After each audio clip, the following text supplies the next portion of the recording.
We're very excited about our new Holstein Conformation Composite. It's abbreviated HCC, and it's really designed to identify those cattle that are moderate size, balanced, and functional. They've actually done analysis on over 1 million cow records, cows with classification scores, as well as production records. And so they've been able to weight the traits in a way that takes into account the traits' relationships to each other, but also their relationship directly to productivity, fertility, and longevity. Welcome back to the Hordes Dairyman podcast. Today, we're visiting with a self-proclaimed Holstein genetics geek, which is a great passion to have as the leader of a breed association. Lindsey Worden is the Holstein Association Chief Executive Officer of the world's largest breed organization, a role she has held for just under 2 years. A passionate champion for dairy producers, Lindsey has dedicated nearly 2 decades of her career to the association, advancing over 19 years to lead the organization into its next chapter. Lindsey, thank you so much for joining us today. Yeah, thanks, Kylene. Happy to be here. Great. So, can you give us a little bit of your history and where your passion for the Holstein cow and the dairy industry is rooted? Yeah, so I would say my passion for the Holstein breed and dairy is started on a small dairy farm in southern New York. I've grown up on dairy farms my whole life and been very fortunate to have lived in different parts of the country. I joke that I've moved around for about as much as anybody that I know that grew up on a dairy farm. So my family had a small farm in southern New York. When I was 10, we actually relocated our dairy farm to the southeast corner of New Mexico. And so we had a much larger operation there, but it all started there in New York. My parents gave me my first calf when I was 9, and I had a very typical, I would say, farm kid upbringing, going to the barn with my parents every day, showing calves in 4-H, and becoming involved in junior Holstein programs. And I've always just been really fascinated. I remember when it was time to breed my first heifer, my dad gave me an AI company catalog and talked to me about picking out a bull for my heifer, and I just thought that was like the coolest thing ever. So I remember like pouring through this catalog, like looking at my heifer, looking at all the traits, and trying to find just the perfect bull. And so I picked this bull out, and my dad was able to get semen on him, and I got a heifer calf. And so I think I've always just been super fascinated about like trying to make that perfect mating, seeing that calf be born, seeing the calf grow up, and like working with cow families through generations. Like I've just always been very fascinated by genetics. And as I was coming up through college, I went to the University of Wisconsin-Madison. So I got to spend some time in America's Dairyland there in Wisconsin and got to see a lot of great Holstein farms while on the judging team there and through the classes. And so it's just really been something that's sparked my interest my whole life. Kind of right as I was coming out of college was when genomic testing was becoming commercially available in the early 2010s. I was working in communications for the Holstein Association, and so to really kind of take it from that kid looking through a paper semen catalog, trying to find that bull to mate my heifer to through coming into adulthood and kind of being a part of communicating about genomics with dairy farmers. The Holstein Association obviously was promoting genomic testing early on, so kind of getting to see that technology evolve to working in my role in genetic services at the Holstein Association and being able to help develop mating tools for farmers. It's just been a very cool journey that's really, I feel very fortunate to have been able to incorporate a lot of things that I've just become really passionate about in my life. I feel like this is a full circle moment because if I remember correctly, you learned about going to Wisconsin through Badger Dairy Camp, Yes. and Badger Dairy Camp just restarted again It's this that. year. Yep. Yeah, I was very excited to see that. I actually was one of my internships I had in college was with Ted Hallbach in University of Wisconsin Extension, so I got to be kind of the lead student helper with Badger Dairy Camp many years ago. So I was really excited to see that return because that's a big part of the reason I ended up at University of Wisconsin, which gave me a lot of great connections in the industry. I got to meet a lot of people that I considered to be my mentors, a lot of people that have become friends and colleagues in the industry. So I definitely give Badger Dairy Camp a big part of the credit for kind of introducing me to Wisconsin and showing me a lot of cool things there on campus. All right, let's jump forward to 2026 and talk about the National Holstein Convention in Orlando, which just wrapped up a few weeks ago. What were some of the biggest highlights for you from this year's event? I think one of the biggest highlights for me every year is really just the energy of having some of our most passionate breeders our young junior members, their families, a lot of our industry partners come together in one place. This year we had over 700 people in attendance. We had people from all across the United States. We had some friends join us from Puerto Rico, and some of our colleagues from Canada and Mexico were able to attend as well. So it's really a pretty unique um, energy that we have at convention. I know anytime I need to be somewhere at a certain time, I always make sure I give myself a 10 or 15-minute buffer because I know I'm going to run into so many people I'm going to want to visit with. So I think that's always just a real highlight is the people and the energy and the idea exchange that we have at convention. And so for me, it's really, gives me a lot of enthusiasm and hope for the future when I see this many people coming together who are invested in the Holstein cow and the association and what we're doing. I just think that's really awesome. So those are a few highlights for me. As you gave your State of the Association address, which I will tell people is out on the YouTube page for the Holstein Association. Anybody can go and watch that. What were some of the key messages that you wanted members to take home? Yeah, so I think the big take home message for me is that Holstein Association USA is healthy, we're growing, and we're moving in a positive direction. We saw growth in several of our core programs in 2025, some of them that we hadn't seen grow for several years. And so that is very energizing to see. I also talk about the importance of Holstein USA staying innovative as an organization. I'd say this goes for any organization in agriculture. Holstein USA, as well as some of the other dairy breed organizations in the US, were some of the longest lasting agricultural organizations in the US. For example, this was our 140th annual meeting that we've had. And I think, our association didn't last this long by staying the same. We've been fortunate over the last, 100+ years to have a lot of very innovative, great, talented leaders, board members, and members who have been invested in always pushing us to do better. And so that's something that we take really seriously is how do we now steward this great asset that we have and make sure that it's even better for the next generation than it has been for us. And finally, I really just took some time to celebrate the strength of the Holstein breed as well as talk about the importance of individual animal identification. The U.S. Holstein cow is one of the most coveted dairy cows in the world, and the breed progress that we've seen over the last uh, decade and honestly longer than that is the only word I can use to describe it is remarkable. The cow that we have today is so productive, so healthy, so fertile. She can really meet the demands of this changing market that we have, so that's exciting. And then individual animal identification is really the foundation of any genetic improvement program, and that's Holstein USA's bread and butter. So those are just a few of the key things that I tried to emphasize during my speech. So, in watching your speech, I mean, it is really, really tight on a heifer inventory supply across the US. Obviously, everybody knows the prices of beef on dairy calves. What do you attribute the growth to, and what's the driving factor been for 2025? Yeah, I think a couple things, and the first would be just getting some herds that have been interested, but maybe they've fallen behind for different reasons. Maybe they had a family member with a health challenge, or it just hasn't been a priority. We know farmers have so many things going on; it can be hard to prioritize doing like documentation and paperwork, right? So we've really put an emphasis on reaching out to customers who had lapsed and helping them get caught back up. So that's part of it. But a big part of it is really just getting new herds involved. We're at a point with the Holstein Association where between all of our programs, products, and services, we have something to offer anybody that collects a milk check for a living.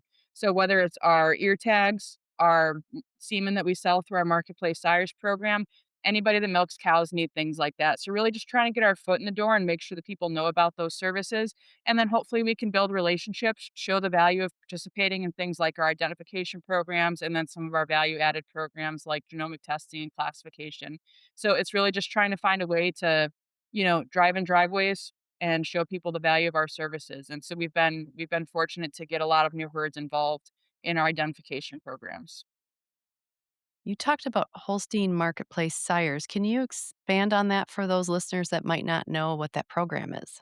Yeah, so Holstein Marketplace Sires, it was a program like we launched in January 2019, and it was really driven from hearing from some of our members that were concerned with some of the things they saw happening with the type of bulls that were they had available through traditional AI programs in terms of the type of genetics and pedigrees that were available. And also, around that time is when a lot of companies started to create contracts around how you could use semen and what you could do with the offspring of those semen. And so Holstein Marketplace Sires was really born out of wanting to help our members, maintain control of their genetic program if that was something they choose to do. And so today the program's grown and evolved a lot from those original 4 bulls in 2019.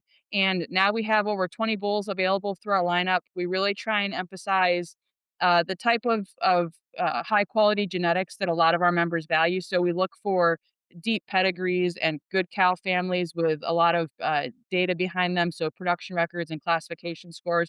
But on top of that, all the bulls would be genomic tested with very high quality genetics. And we also try and have a diverse lineup, so we don't just focus on high TPI bulls.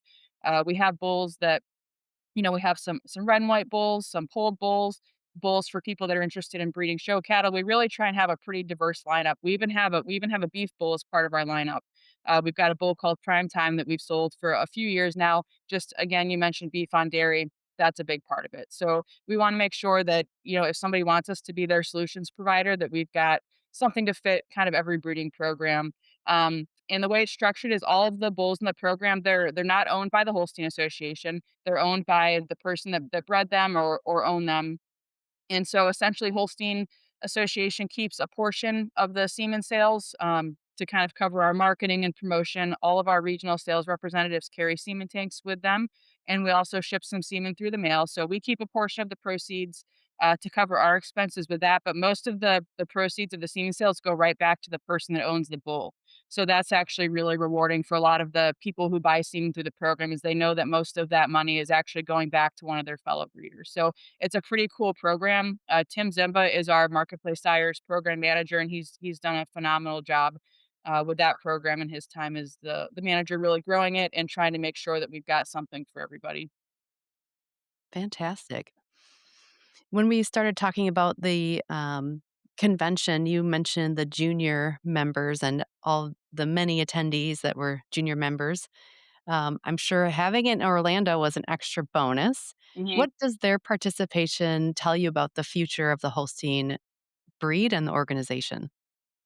Yeah, I mean, it gives us a lot to be excited about. So, we had several hundred juniors in attendance at our convention. About half of our attendees would be juniors, so over 300 junior members there competing. But across the association, we have over 8,000 junior members, and that number has actually stayed very stable over the last several years. So each year we have kids age out, we have new kids come in, but it's really exciting. I feel like the youth programs that we offer are helping these kids become so smart about the dairy industry, but also able to express themselves really well. We have programs like our public speaking contest, our virtual interview contest that are really helping these kids become great communicators.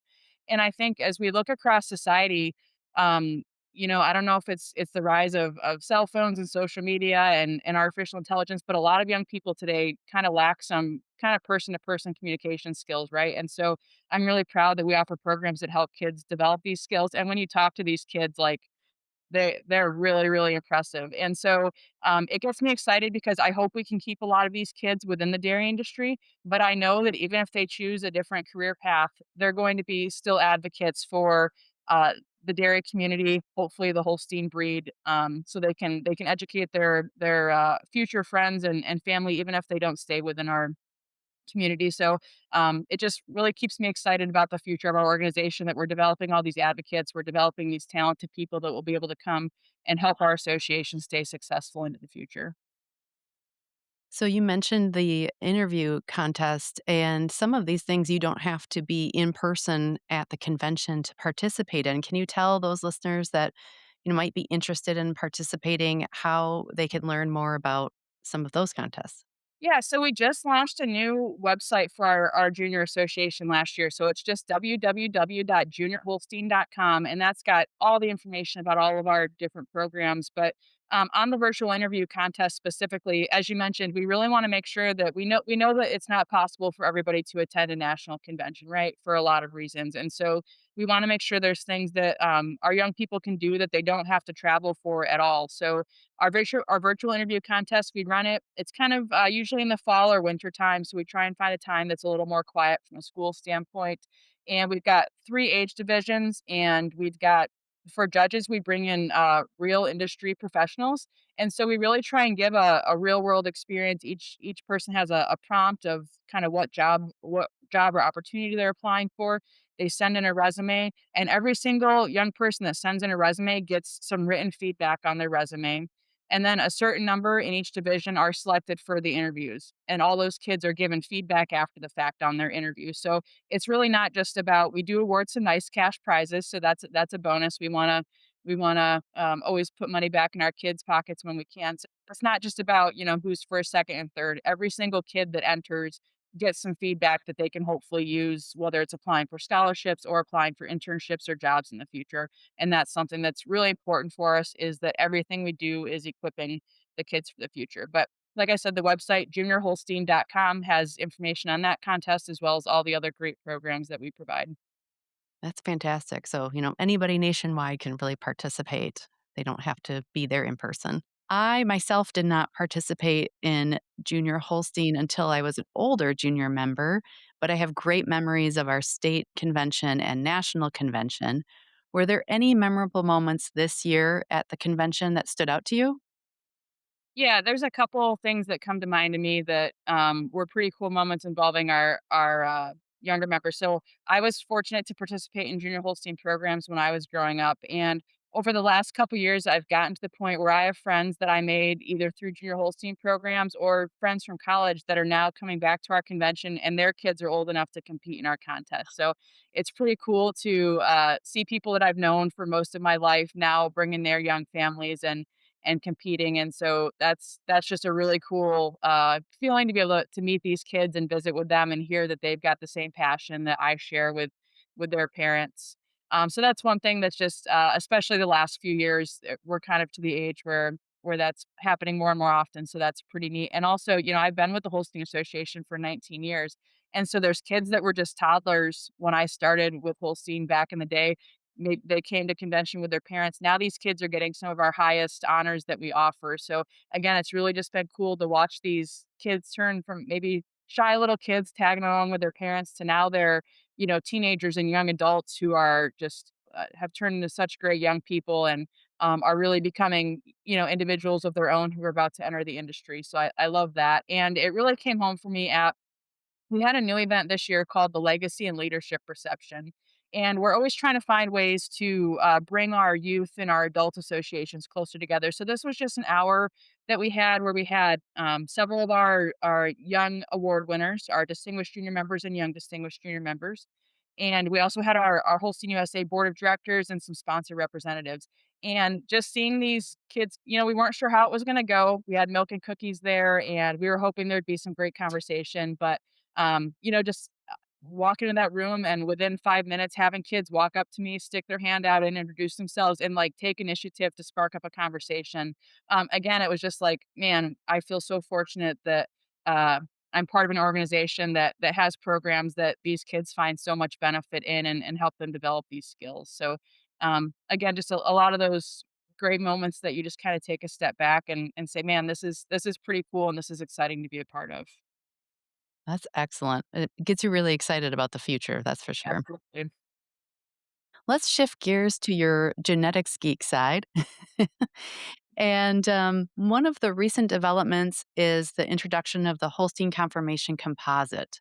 Can you talk a little bit about the tool and why it is needed? Yeah, so we're very excited about our new Holstein Confirmation Composite. And this is an idea that was born out of our Confirmation Advisory Committee a few years ago of saying, hey, we really want something that really rewards balanced cattle and lets us select more directly for the type of cattle that we really want to reward. And so it's been in the works for quite some time, and it's been a neat project. So what we have now is this new tool. It's abbreviated HCC, and it's really designed to identify those cattle that are moderate size, balanced, and functional. It's got 18 different linear traits.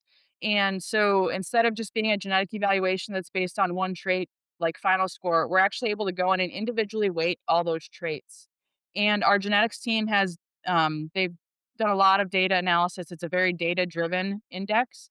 And they've actually done analysis on over 1 million cow records, cows with classification scores, as well as production records and different things like that. And so they've been able to weight the traits in a way that takes into account the traits' relationships to each other, but also their relationship directly to productivity, fertility, and longevity. So we're very excited about this new tool that we have. Great. I'm assuming, you had a committee and how was the process and the board approval and how does that get through to fruition? Yeah, great question. So I really like the grassroots governance process that we have for a lot of our key Holstein Association initiatives. So, our team of our genetics team that worked on this, they went through dozens of iterations on, what are the right trait weightings. We had a few different committee meetings where they would say, "Hey, here's kind of the idea that we're working on," and they gave us feedback of here's things that we like, here's things that we're not sure about, here's things that we want to see to make sure that we think we're on the right track. So we went through about 3 iterations of that before we had an in-person meeting and said, "All right, here's what we've got," and just showed data if we use this index, here's the type of animal that it's gonna reward, here's how some rankings will look like. And so our confirmation advisory committee endorsed the index, and so they recommended that we create this as a new trait. So from there, it went from the committee to the full Holstein USA board of directors. So any change we do to TPI or new traits like this, it always goes from a committee recommendation, which a committee has about a dozen members on it. It goes to our board of directors. So the Holstein Conformation Composite recommendation came from the committee to the board, and the board approved it this spring. And so we just put out results for bulls available through artificial insemination companies. A couple weeks ago, we put that information out on our website. And then with the August official genetic evaluation, HCC will be available for all animals in all the places that people are used to finding their genetic information. So is this a trait? Can you explain that a little bit more? Yeah, so it's an index. So you can think about it similar to how you would think about udder composite or foot and leg composite. So the trait that we've had for a very long time that would be similar would be PTA type. And PTA type is a genetic evaluation that's just based on final score. So it's not a formula, it's just a genetic evaluation kind of like you have for milk, fat or protein that's based on final score. HCC is different because it's like udder composite and foot and leg composite, where we can say, here's all the traits that we want in this, and here's how we can individually weight them. And so we can adjust weightings up or down and see how that affects the results and the relationships to health and fertility and production, and really tweak it to be just the way we want. So that's the big difference between a genetic evaluation like PTA type or milk, fat, protein, all those traditional things, and an index like udder composite, foot and leg composite, TPI, and net merit. That's really interesting and exciting. What feedback have you had from this? Yeah, it's been really exciting. I think people are very curious to see what things are gonna look like. We've had a lot of interest over the bull list, but, I think the big feedback when they've seen we've put out some information on, here's what the average of the top 25 bulls, here's what their linear profile looks like, and that's really helped make it kinda tangible for people and help them understand it. But I think we've heard from a lot of people that it seems to really describe the kind of cow that they wanna breed, cows that are moderate size, balanced, have good feet and legs with an udder that's really built to last a long time and make a lot of milk. And so they're just excited to see it, come out in August so they can see it for all the females as well as all the males. And from there, the next step will be kind of evaluating, if we want to incorporate it into TPI someday. So there's a lot of discussion around that as well. Great, kind of breeding that invisible cow that everybody loves to Mm, have in their herd. yes. So you mentioned TPI. I know there's some updates to the formula that were launched in the April evaluation. Can you talk about the revisions and how they more accurately reflect today's milk markets? Yeah, so in April, we made an adjustment to TPI to change the weightings on fat and protein. And just like the confirmation composite, the TPI is overseen by the Genetic Advancement Committee. And so it's really just from the what we've been hearing with milk pricing trends. protein demands increasing, and I think that our feeling is that that's not just a fad, that's a trend that's here to stay because it's important when you're working with selection indexes like TPI that we're not just being reactionary to temporary trends because the animals that are made today through matings, those cows aren't going to enter the milking string for 3 years, right? And so we need to really have a long term vision. But I think we do feel like the demand for protein is here to stay. And the other trend that we wanted to address was seeing that fat and protein have both been increasing at an increasing rate over the last several years. But what we're seeing is that fat was increasing at a faster rate than protein. And so we were hearing from some folks that were getting feedback from their processors that the fat to protein ratio was becoming less than ideal for things like cheese production. There was actually too much fat relative to the amount of protein. And so that was something else that really drove the decision is wanting to put more pressure on protein because even with the change, fat levels are still going to continue to increase, but we'd like to see protein increase at a little higher rate than what it has been, so we can make sure that that ratio doesn't get out of whack for what's desirable for the people that are buying our milk. And so we looked at a lot of data. We looked at trends in the U.S. We looked at trends in other countries in the Holstein breed to really see how is the U.S. population changing differently from other countries. We looked at other breed data and so that was a lot of the discussion that happened behind the adjustment that was made. That's excellent. I haven't paid a lot of attention lately to other markets and other countries on their milk processing demands, but I know we export a lot, so obviously it's also helping benefit the export markets and, helping everyone from that perspective for US producers. Yes. Great. I want to again change gears a little bit on the Build a Better Cow project, which has generated a lot of interest. And I know we will share in the show notes a video from Dr. Jeffrey Bewley, which he does a fantastic job of explaining. And it was launched really at World Dairy Expo last year. Can you kind of give a high level overview of the project and how it works?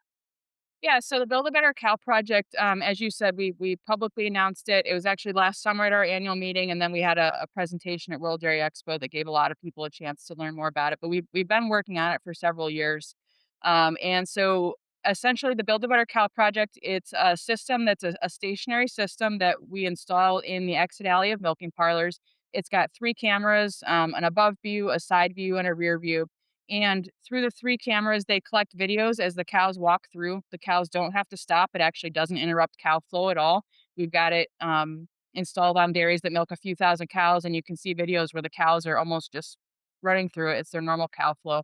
But anyway, it takes those video images and using artificial intelligence and machine learning, we're able to get 26 different traits from these cows. So it would be a lot of the traits that we collect through our classification program, as well as some other novel traits that we aren't currently collecting, as well as some things that we call management traits. So it's got 3 different lameness indicators. We've got an indicator of body condition score change and some other things like that.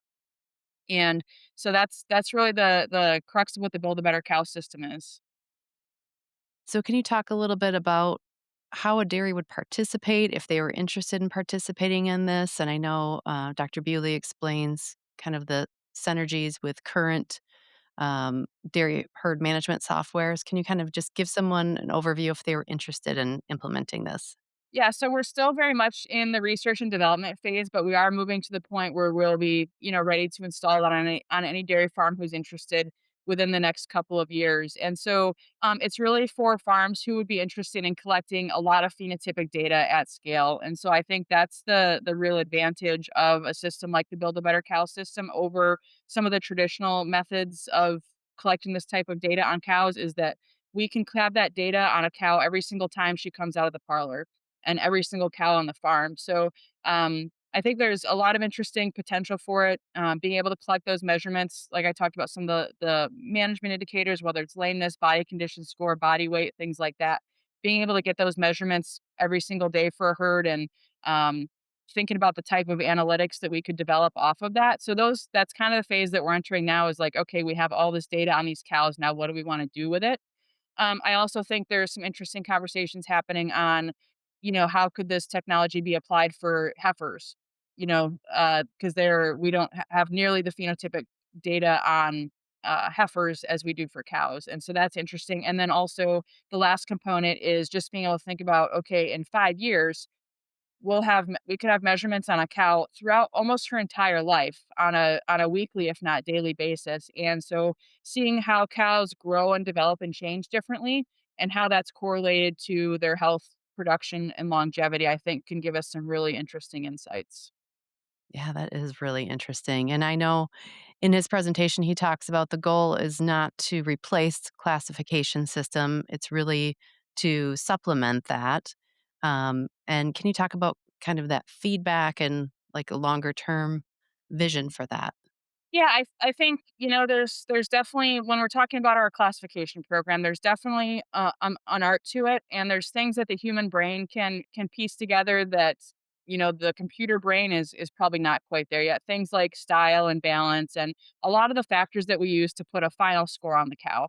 I mean, you can do a math formula that determines final score, but there's always going to be that human element of saying, here's how all the pieces come together.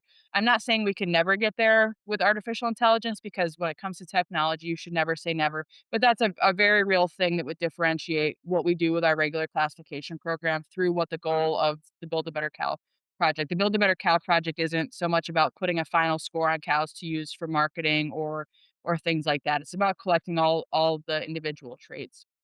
So that's one piece of it. And also, installing a camera-based system like this, obviously there's a fixed cost associated with it that you're going to want to spread over a certain number of cows. So we really view the camera-based system as being more well suited for farms that milk over 1,000 cows. A farm that milks 100 or a couple hundred cows, even if they wanted scores on all of their cows, that's something that one of our classifiers can do in less than a day. So that's really not a big burden as it might be if we have a 5,000, 10,000, 100,000 cow dairy that we want to get all those phenotypes on. So I think it's really thinking about, what type of farm is best suited and most well served by the different types and how efficiently can we do something with a person versus, at what point are we going to be much more efficient using a fixed camera system. So it's really interesting to think about, right? A cow is going to the parlor 2 to 3 times a day. She's passing by these cameras. That's a lot of data. Every cow twice a day. So what kind of insights are we hoping to gain from this? And like, what do you see as the future vision? hmm Yeah, I think, like I said before, I think there's a lot we can learn once we have, a few years worth of data on individual cows because once we have those type of insights, that's the type of thing that, okay, we know this about this population. We know that cows with this profile that changed in this way, here were those outcomes. And then you can start to apply that to younger cows. You don't have to wait their whole life to get those insights. So I think that's one thing that's very, very interesting. And then also just again, once we start to collect the massive data, looking at some of the lameness, the body condition score, and saying how can we make actionable insights for that because it's not just about collecting the individual scores and giving somebody a spreadsheet report. It's really saying how can we turn all this data into something that the farm can take action on, hopefully be proactive on, avoid missed opportunities and really just use it as another set of eyes. I think as again, this isn't a focus of the project right now, but I think down the road, there could be some thermal technology that you can incorporate to just kind of enhance some of the values that you're collecting that might give some more health indicators. I know if you talk to Dr. Bewley, we'll say our camera system has 26 traits that it's producing right now that we're really honing in on making sure they're very reliable. But I think he's got a list of over 100 different things that a system like this could collect. And so I think it's right now we're really about saying let's get as good as we can get with the core traits that we know that we want and get that out, get it collecting, data at scale, and then listening to our customers and the industry and saying, what's next? What's going to deliver the most value? There's different things that are currently a little bit harder to collect in a standardized way through the current human methods. Maybe those are some things that we want to explore. So I think we're really excited to just get the system out there, get more cows having data collected through it, and then just having a lot of conversations with the users and saying, what ideas do people have? What do they want to see from the system? And that's really going to help inform where we go from here.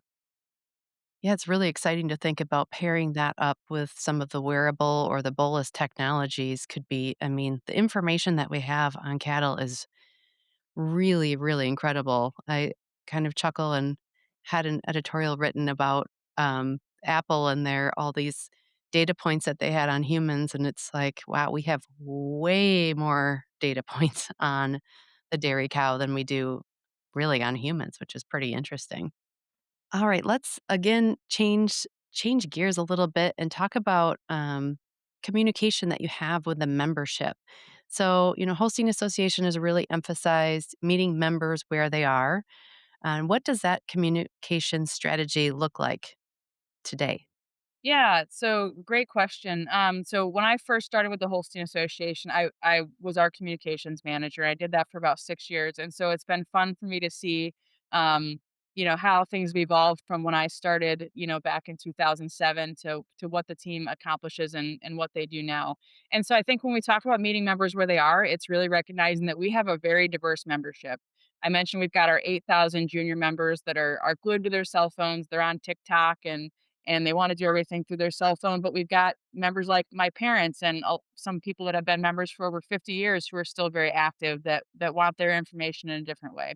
And so it's really just about recognizing that we've got this diverse membership and how do we make sure that we're serving everybody the best that we can, whether that's through our traditional publications, our in-person meetings, or some digital tools and some of the new things we're working on with social media content and things like our podcasts.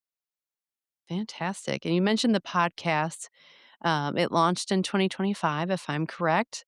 What Yes. what inspired the organization to enter the space, and what topics have you chosen? And Yeah, so Hosting Connections has been a really fun project. So I've personally been a pretty avid podcast listener for quite some time. I think it's a great way to consume content in a really passive way.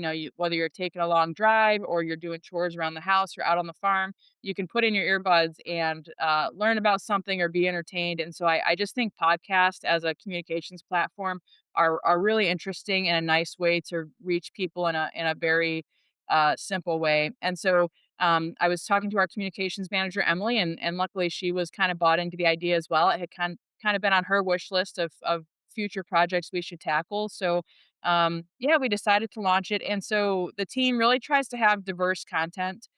We've got member features, of course, with just nice stories with all types of members. We've done some junior member profiles with some of our award winners, board members, but we also try and bring in some different industry experts to talk about timely topics that might be going on. We have interviews with staff to kind of do a deep dive on things.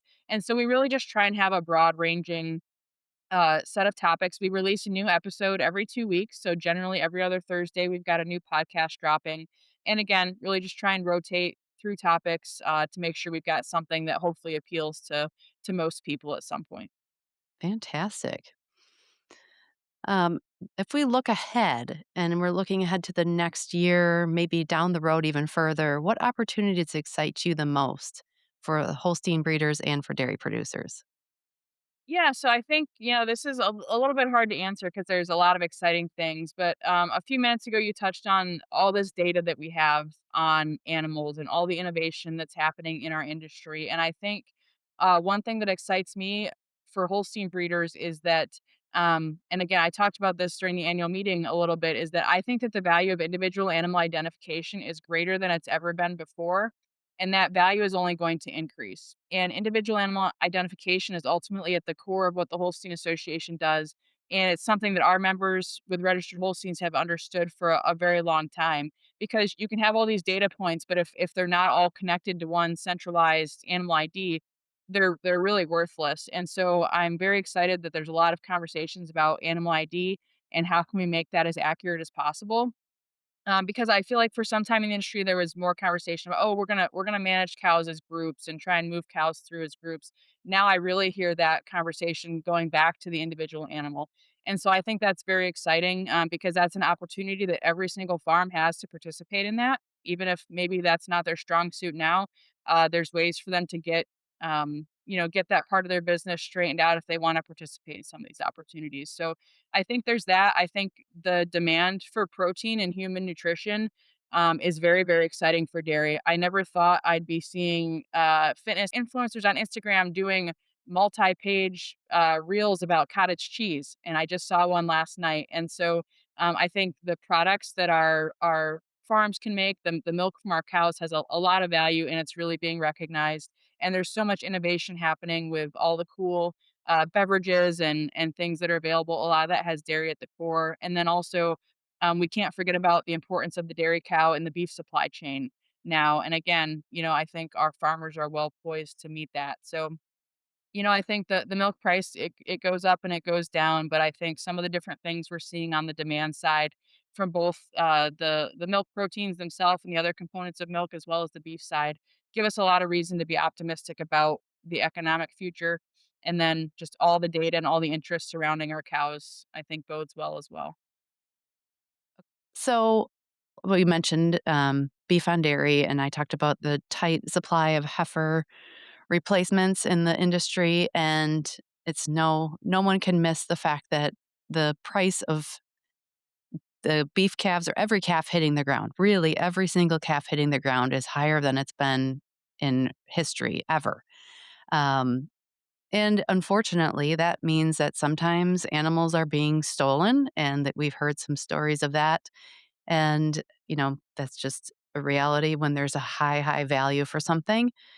Can you talk a little bit? You mentioned the individual identification, and I think that's really important, and how we've kind of come back full circle from this group identification and grouping. And there's ways that they can go back and identify animals through today's technology. Can you just talk about that a little bit?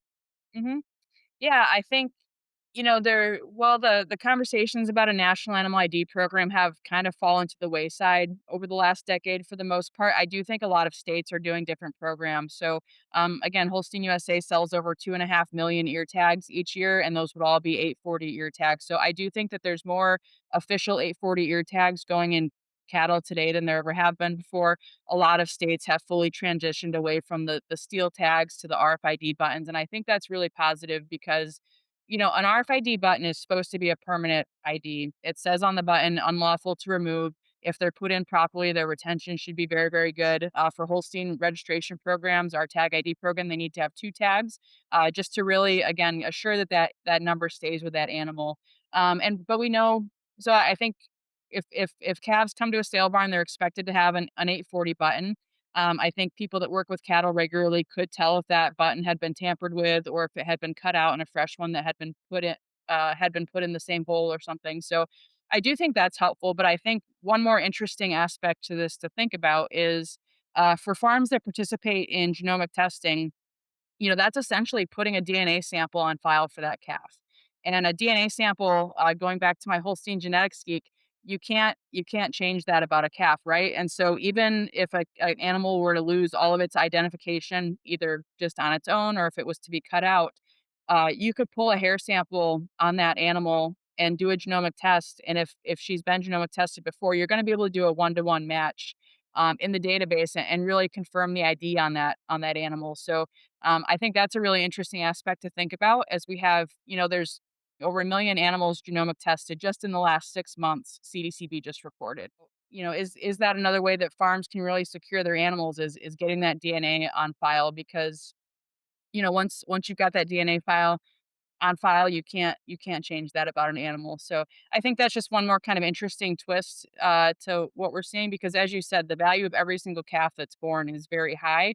And so, ear tags cost a few dollars, genomic testing costs, 25 to $45, depending on what you get with it. So when you start to think about the potential return on that investment, just from an ID security standpoint, I think there could be a case to be made there as well. Yeah, that's a really interesting point on just identification in general, that we've come a long way on that topic. What challenges should dairy producers be preparing for, and how can the association help address them? Yeah, I think that farms are always under pressure to do more with less, right? That's nothing new. That's been the case for a long time, and I think that's going to continue to be the case. And so I think a couple points I'll make on this is, I keep talking about the value of individual animal ID. I think farms are always under pressure to prove that they're doing better with their animals in their farms, whether it's animal welfare, whether it's nutrient management, all those things. They're always under pressure to prove that they're doing things the best that they can. And I think traceability is such an important topic for consumers and with animal health concerns. And animals with registered or officially identified cattle have traceability built in. And I think that that's something that farms will be able to use as a point of differentiation over farms that don't have good quality ID programs. If they can say, I know exactly who this animal is, I can trace her records all the way back to the 1800s. I have all of this genetic data on her. I have all this information on her ancestors that really prove what she's capable of. I think that's something that is going to have more value, and will be something that farms can leverage over herds that don't have that quality of records on their animals, right? So I think that's one thing. And I think just when it comes to overall trying to be as productive and profitable as possible, all of this information that we know about animals can help people make better decisions. And so the tools that the Holstein Association provides through all of our various programs that people choose to participate in can really provide farmers with the data and information. They're going to let them make the best decisions possible for their individual herds. It's not just a one size fits all that, oh, here's a software program and let's run something generic through and give you a generic result. No, we can say, these are your animals, these are your goals. We have mating tools that can be personalized to what the farmers want. There's different programs depending on what decisions they're trying to make that we can use to give them more data. And so I think that's really what it's all about is saying, here's what you have, here's what you're telling us your goals are, and here's how we can help you achieve them. So our team in the field really does a lot of just consulting, talking with people about what their goals are, where they are, where they think they can go. That's really what our passion is helping all of our members be as successful as they can be, whatever their individual goals are.